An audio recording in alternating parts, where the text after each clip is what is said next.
जीवन में खुश कैसे रहें। रमेश नाम का एक व्यक्ति था जो एक छोटे से गांव में रहता था।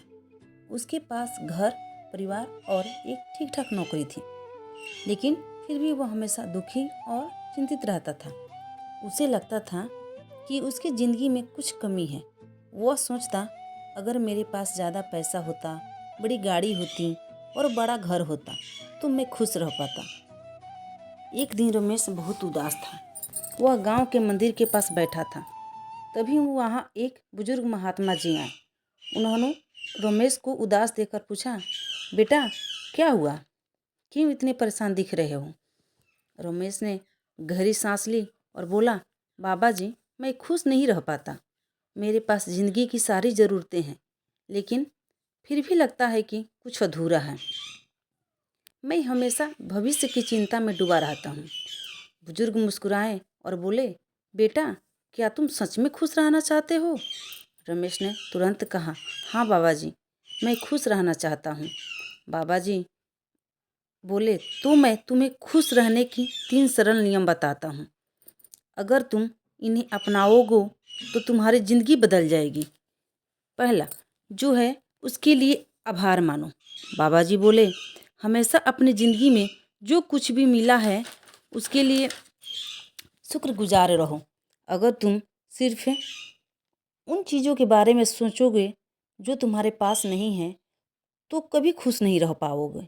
रमेश ने सोचा, सच में मेरे पास एक अच्छा परिवार है, अच्छा स्वास्थ्य है और मैं ज़रूरतों को पूरा करने के लिए मेहनत कर सकता हूँ। दूसरा, आज में जियो, कल की चिंता मत करो। बाबा जी ने समझाया, अधिकतर लोग भविष्य की चिंता में अपना आज बर्बाद कर रहे हैं, लेकिन जो व्यक्ति वर्तमान में जीना सीख लेता है वही सच्ची खुशी का अनुभव करता है। रमेश को एहसास हुआ कि वो हमेशा आने वाले कल की चिंता करता था और आज के छोटे छोटे पलों की खूबसूरती का महसूस ही नहीं करता था। तीसरा, दूसरों की मदद करो।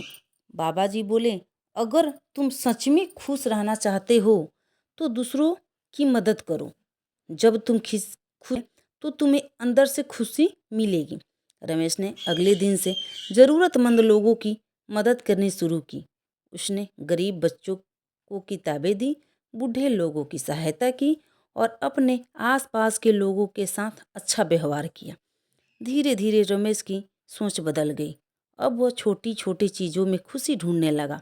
जब वो अपने बच्चों के साथ खेलता, जब वो सूरज को उगते हुए देखता, जब वो किसी की मदद करता, उसे महसूस हुआ कि खुशी कोई बाहरी चीज़ नहीं बल्कि हमारे अंदर ही मौजूद होती है। अब वहीं रमेश जो हमेशा दुखी रहता था, गांव का सबसे प्रश्न व्यक्ति बन चुका था। लोग उससे कहते, पहले तो तुम हमेशा परेशान रहते थे, लेकिन अब हमेशा मुस्कुराते रहते हो। यह बदलाव कैसे आया। रमेश मुस्कुराया और बोला, खुशी पाने के लिए कुछ बड़ा नहीं चाहिए, बस शुक्रगुजार रहना, आज में जीना और दूसरों की मदद करना सीखना चाहिए। जो कुछ मिला है उसके लिए आभार मानो। भविष्य की चिंता में अपन आज मत खराब करो। दूसरे की मदद करने से असली खुशी मिलती है।